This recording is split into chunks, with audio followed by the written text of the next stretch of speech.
Welcome back, everyone, to the Chasing Justice podcast, where we dive into the chilling and mysterious world of real-life crimes. I'm Evan. And I'm Lewis. Today's episode's going to be a tough one to get through.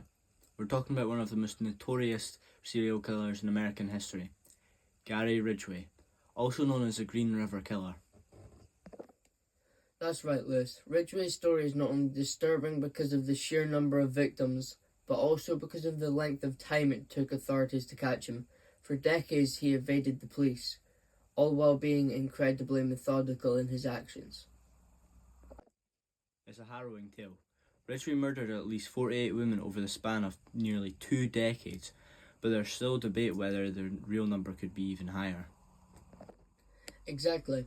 And what makes this case even more terrifying is that for years, the police had no clue who they were looking for. It wasn't until DNA evidence finally pointed them in Ridgway's direction and they were able to make an arrest. We'll get into all of that in this episode, so make sure to stick around. Before we dive into the crimes, let's take a step back and look at Gary Ridgway's early life. He was born on February 18th, 1949 in Salt Lake City, Utah. He grew up in a home that was far from perfect. His relationship with his mother was complicated. She was reportedly domineering and often criticized him, which may have contributed to some of his later behaviour. Yeah, his mother seems to have played a big role in shaping Ridgway's mindset. He later admitted that he felt a lot of resentment towards her, and even claimed that his first victim was somewhat of a reaction to his feelings of anger. It's chilling how those early experiences can sometimes plant the seeds for violence later on. But before we start drawing conclusions, Ridgway didn't have the clearest path to his eventual crimes. He served in the US Navy during the Vietnam War, and when he returned, he worked various jobs in the Seattle area. But it wasn't until the late 1970s, when Ridgway's crimes began, that his darker tendencies really started to surface. He reportedly started to stalk the streets of Seattle, targeting women who were often sex workers or runaways. Let's talk about when the killings actually started. The first body was discovered in 1982. The victim, who was later identified as 16-year-old Wendy Lee Caulfield. When found near the Green River in Washington, hence the name, Green River Killer, over the next several years, bodies started to pile up in that same area, and the media began to take notice. At first, there wasn't much of a connection. Some of the bodies were found in remote areas, others by highways, and many were discovered in wooded spots. But as time went on, it became clear that there was some pattern emerging. Victims were being strangled and left in similar circumstances. And what's terrifying is that Gary Ridgway, by all accounts, was able to blend in. He was a truck painter, a seemingly normal man with a family. He wasn't on anyone's radar, and that's what exactly made him so dangerous.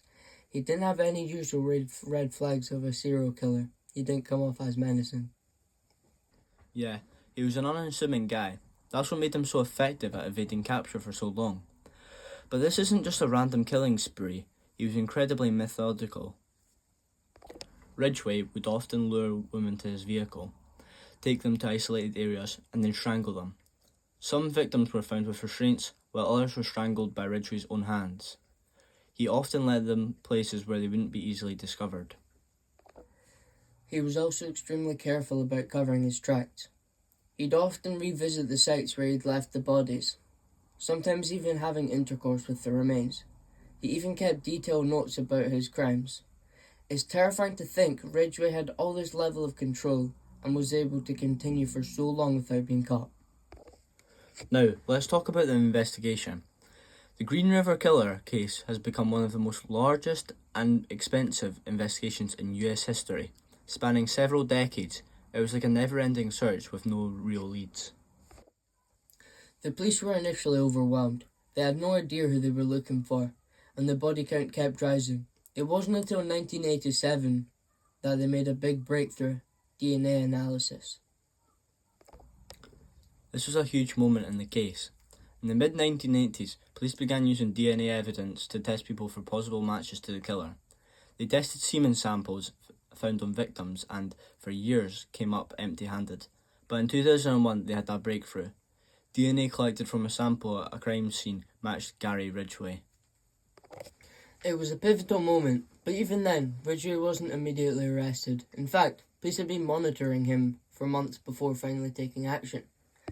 In 2001, Ridgway was arrested in connection with the murders, and in 2003, he struck a plea deal to avoid the death penalty. He admitted to killing 48 women and led the authorities to the remains of several of his victims. In stunning confession, he left the public shaken. Gary Ridgway's arrest brought relief to the family of his victims, but there was still so much lingering trauma. Many of the victims were vulnerable women, runaways, sex workers, and those living on the streets. They weren't given the attention they deserved until after their deaths. And Ridgway's crimes had a lasting impact on the Seattle area. For years, the fear and uncertainty about who the killer was and whether he would strike again haunted the community. It's a reminder of how long these types of investigations can take and how much devastation they cause in the meantime. It's also worth noticing that Ridgway was cooperative during his sentence, which allowed the authorities to finally give some closure to the family of the victims.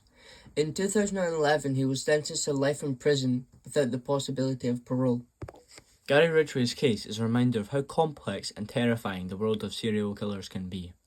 He was able to slip through the cracks for so long, and because he didn't fit the typical profile of a serial killer, his story is an example of how danger can hide in plain sight.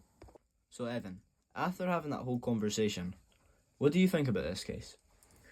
Personally, I think it's probably one of the most notorious crimes in American history. How many was it? 49? No, it was 48. 48. It's crazy that they didn't catch him for 19 years. 19 years, and the police couldn't catch him. It's astonishing that he got away with all his crimes for so long. What do you think about that? Why did it take them so long to find him? Yeah, that's a good question.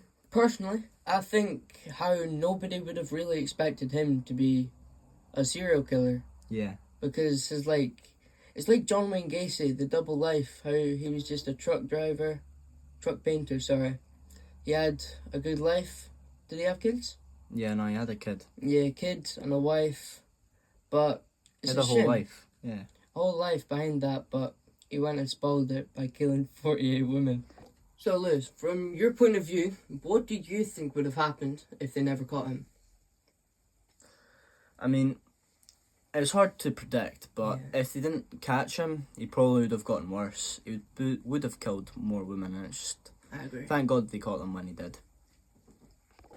Do you think his hatred for sex workers led him to target them? I mean, it's quite likely that was the reason behind his motive. I really think that actually could be the case. Yeah, because I read something about when he was younger, how his dad had a very, very big hatred for sex workers in the area as well. Yeah, there was like a lot of them in the area where they lived growing up. Yeah, it reminds me of GTA, but yeah. And yeah, that's all for today's episode of the Chasing Justice podcast. If you're interested in learning more about Gary Ridgway and the victims he took from this world, we encourage you to check out some of the books and documentaries that dive deeper into this case.